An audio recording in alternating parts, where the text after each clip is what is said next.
You asked me. Neo, You I know, but asked you're me, and wrong. That's fine. But I'm you're allowed wrong. to be wrong. You're putting it into a box that's much smaller than it is. I'm putting and to it say into that the box it's not that as is- good as Thief. Confessions of a Film Poser. Welcome to Confessions of a Film Poser, the show where we confess that we've been lying about watching classic movies, but now we're actually going to watch them, one movie at a time. I'm Eli. Hey, and I'm Vince. Today's confession is To Live and Die in L.A. from 1985. Let's find out why us posers have never seen this neo-noir classic. To Live and Die in L.A. is a movie that I've never seen, and to be brutally honest, I thought it was just a sequel to the movie Colors, and I thought that was good enough. Because I'm a rebel, okay, and I don't just watch movies because people tell me that they're good and I should. Oh, and don't forget to leave your movie suggestions in the comments. To Live and Die in L.A. was released in 1985, directed by William Friedkin, and stars William Peterson and Willem Dafoe. The film is based on a novel by Gerald Petovich, a former Secret Service agent who brought real-world experience to the story. At its core, it's a gritty, neo-noir crime thriller about obsession, morality, and how far someone is willing to go in the name of justice. When the film was released, it received mixed reviews and modest box office success, but over time, it developed a strong cult following. Today, it's often praised for its raw energy, moral ambiguity, and one of Willem Dafoe's most unsettling performances as a counterfeiter who treats crime like art. All right, dude, my prediction for this movie is it's going to be another William Friedkin hit, dude. And I think that William Dafoe is going to spend some money. He's going to go to Best Buy. He's going to go to Micro Center. He's going to build himself a PC, and he's going to take over the world. All right, my prediction is that there's going to be people that live. There's going to be even more people that die. And there's going to be a killer theme song that goes a little something like this. You got to live, you got to live, you got to live, you got to live, you got to live and die in L.A. It's a Bollywood movie, dude. Hey, we're going to pass it on over to future Vince and Eli, who've already seen the movie, and hopefully they can tell us if all of these stellar predictions were right. If you're watching this, hit subscribe, hit like, confess your movies in the comments, and tell us what movie you've been lying about for years. Could be a huge movie, could be a small movie, could be a Japanese atmospheric horror movie. Just let us know, and maybe we'll watch it. Without further ado, let's pass it over to future Vince and Eli. Vince, will you do the honors? You've got to live. You've got to live. You've got to live. You've got to live. You've got to live and die in L.A. I wonder why in LA to live and die in LA. Dude, I can't believe how close we got our own theme song, how close it was to the actual Wang Chung To Live and Die in LA theme song, dude. We were almost spot on. We did good, dude. Would you be Wang and I would be Chung, or would it be the opposite? Sure. No, I'll be the Wang in this You'll be the situation, Wang? dude. All right. I'm always down to be the Wang. You don't have to do much to get me to be the Wang, dude. It just fit, so that's why I asked. But yeah, you are the Wang. All right, man, we're coming off a couple days from when we recorded the intro. We both watched To Live and Die in LA. In one or two sentences, hit me with what you thought of this movie, dude. Let's not make the people wait. Dude, honestly, I liked this movie. Halfway through, I wasn't sure if I was going to like it. But then towards the end and kind of the twists and turns and the car chase, I was completely sold. I thought this was such a fun 80s movie. And it is gloriously 80s, dude. That's the thing I will say about this movie. There are so many 80s earmarks. It's hilarious to watch a movie set in the dismal LA where I'm looking at it going, it looks kind of nice. Even in its most rural, terrible places, I would feel safe rolling through there. Yeah, dude, I agree with you. Well, I don't agree with you. I thought this movie was awesome. I thought this movie was every awesome. aspect of it. There wasn't a part where you're like, well, not talking shit, but at a certain point, I was like, oh, okay, this isn't going to be like an artsy film like we're watching. This is just a basic cop doing bad things to get the guy 80s movie. No, I thought this movie was great through and through. I thought the performances were awesome. There's sequence in this movie that I absolutely love that will stay with me, and we'll get to that in a little bit. But I thought this movie was awesome, dude. And I think you're wrong. I don't think it was just about a cop, because it wasn't a cop. It was a member of the Secret Service, a special agent. My bad. Yeah, it was Secret Service. Service. Yeah. And I had I was like, why is the Secret Service like? Why do they care about counterfeit money? And then I did some research, and that's literally what the Secret Service was created for. We associate it with protecting the president, but it was created as a agency to go after counterfeit money. So I thought it was pretty dang accurate, and I've actually watched this movie twice. I watched it last night in 4K, and I watched it this morning on VHS while I was working, so my attention wasn't fully on it, but I thoroughly enjoyed this movie. I have some minor gripes that we'll get to later on, but overall, I thought this movie was excellent. Who was the most unhinged character? Who was the character that you feel like if you were with them in real life, you could trust the least? It would have to be Richard Chance, dude, the lead Secret Service guy. He was so creepy at times where like he has the goal that he's set to get, and no matter what, he's going to get it. No matter who it stands in the way, he's going to kill to get Eric Masters, dude. So I think it's the rare time that the guy you're rooting for is probably the shadiest, creepiest, most dangerous person in the movie. Do you agree? I 100% agree with you. I thought that for as much as they were telling me that Masters, there was elements of Willem Dafoe's performance that reminded me of Heath Ledger's The Joker, but I felt like it didn't go. I felt like everybody was telling me he was so bad.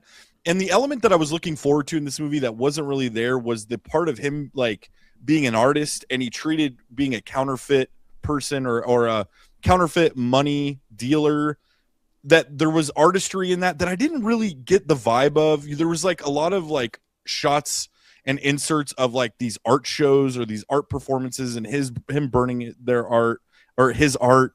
But I agree with you. Chance was the unhinged character.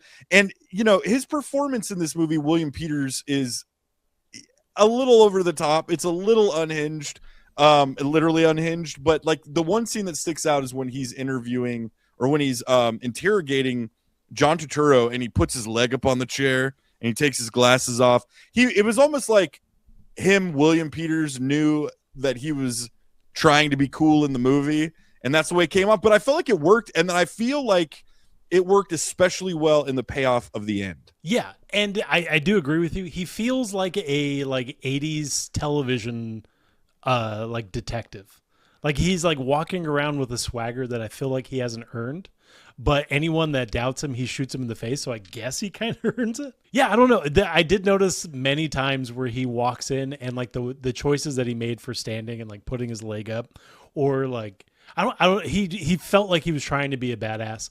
And then at the very end, the badass persona switches to his partner, which I thought was funny, and like even more like way unbelievable that this little guy with the biggest like forehead I've ever seen is now the badass, and he stole the guy's girl and his truck. And it's wild. But I felt like it was, and I keep calling him William Peters. It's William Peterson. I love him as an actor. There's a great movie that you have to see called Manhunter, and it's the first it's the first in the Hannibal Lecter series.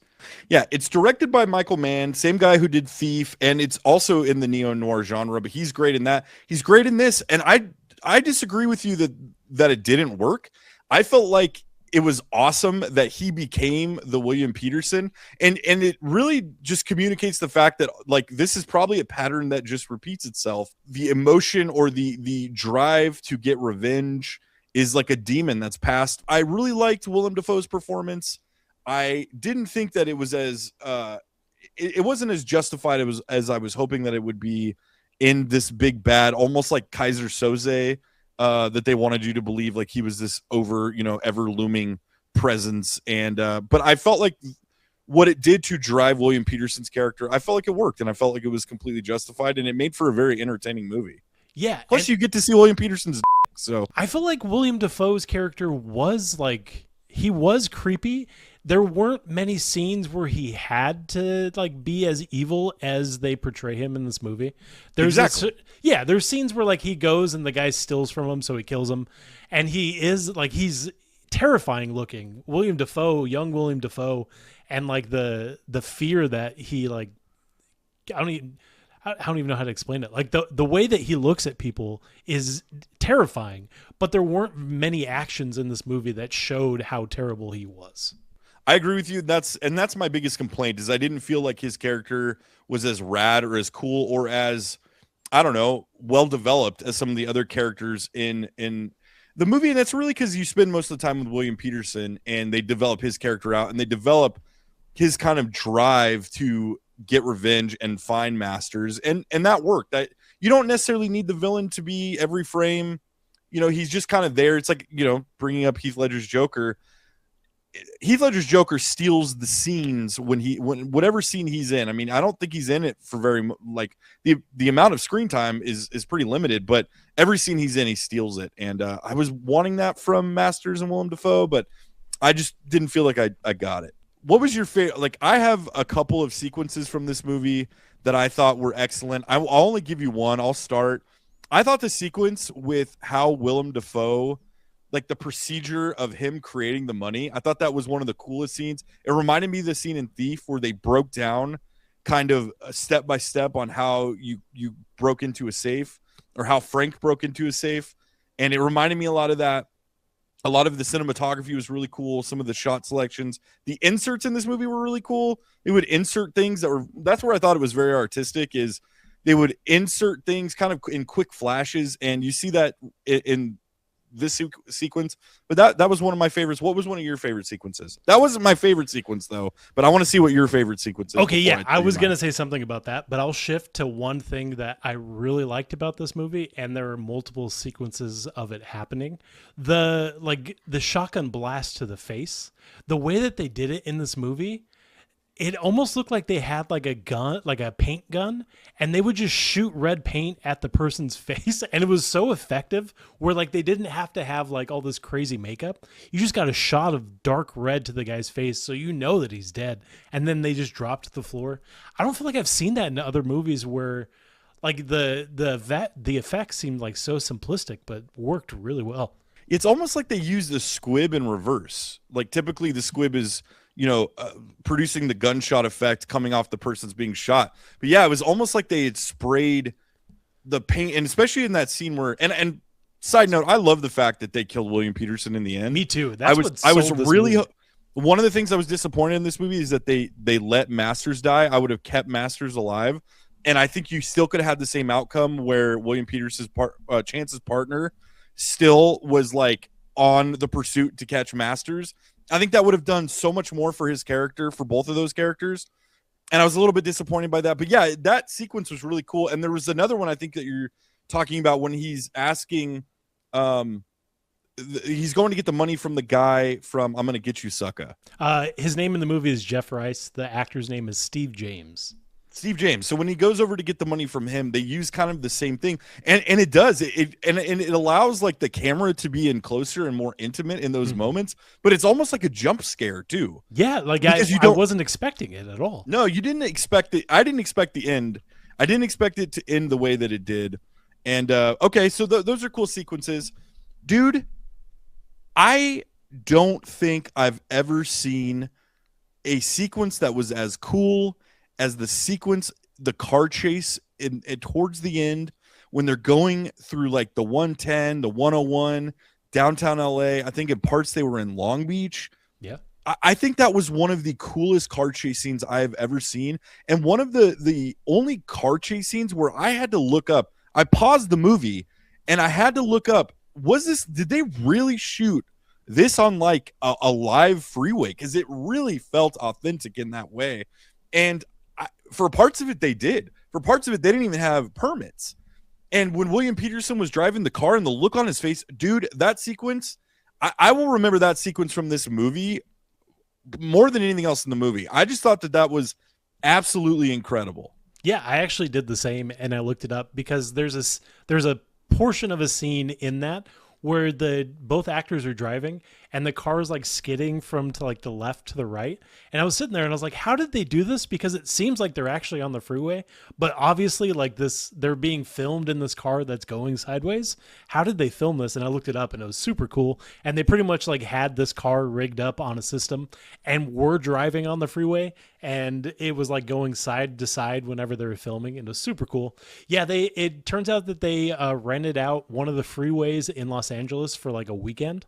And I think they like got 900 cars for this production to do the police chase or the chase scene on the freeway. And it was really cool, man. Really well done. Yeah, and I mean that whole thing was so rad, and you got to think about the camera rigs that were used back then, and some of the tight squeezes that they were able to really make you feel like there was no way out. I mean, there were shots where you saw the car going into what looked like a dead end, and at the last minute he would turn, and then it would create a new sequence where like he would be squeezing in between semi trucks, and I was just blown away by that. I thought that was so cool, and the practicality of it, and it must have been a logistical nightmare that they were able to keep and create, but keep the visual language so that it made sense and that you didn't get lost in the shuffle of all of it. You know, today they would just put a drone up and they would follow it. They would cut between close-ups and stuff. And this was just rivaled anything that I had, ever seen, including stuff like Bullet or, Fast and Furious, even when they go into space. I just thought it was so rad. And the payoff for that sequence made the whole movie enjoyable, in my opinion. I mean, Totally. there's a lot more to enjoy about it, and even the sequence leading up to that, where they kill the Asian FBI agent. I feel like I like that part of the chase better. Whenever they're running away and they get free, and then they take him out and they pretty much like rob him for his money.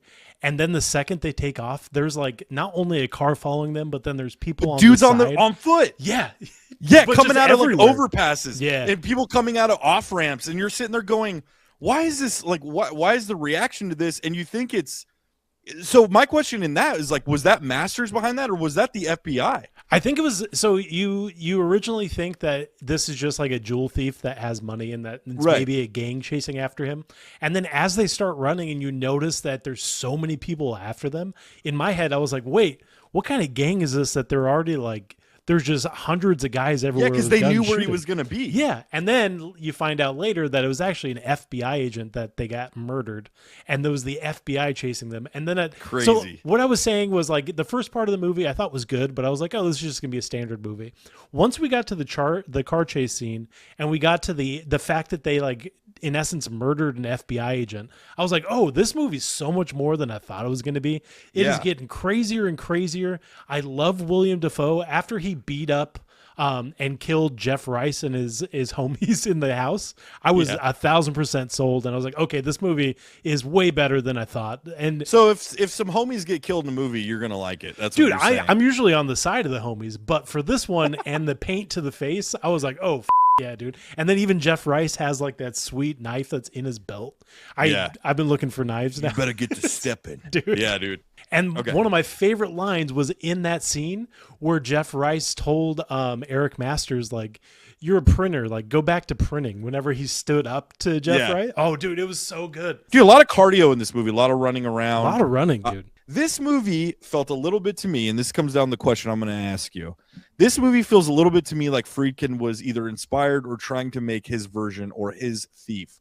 We recently watched Thief a few months ago. If you haven't, go back and watch that one. I don't have enough good things to say about Thief. Thief might have climbed into my all-time favorite list. I love that movie so For sure, much. man. Top 10. So at least. watching another neo-noir genre movie, I couldn't help but think of Thief, and I wanted to ask you, how does this movie stack up with Michael Mann's Thief? I liked this movie. It is not up there with Thief. I think Thief was done so well. And the neo-noir, I feel like it has to be based at night. This is a very, like, for lack of a better term, like daylight movie. Like, it's neo-noir during the day.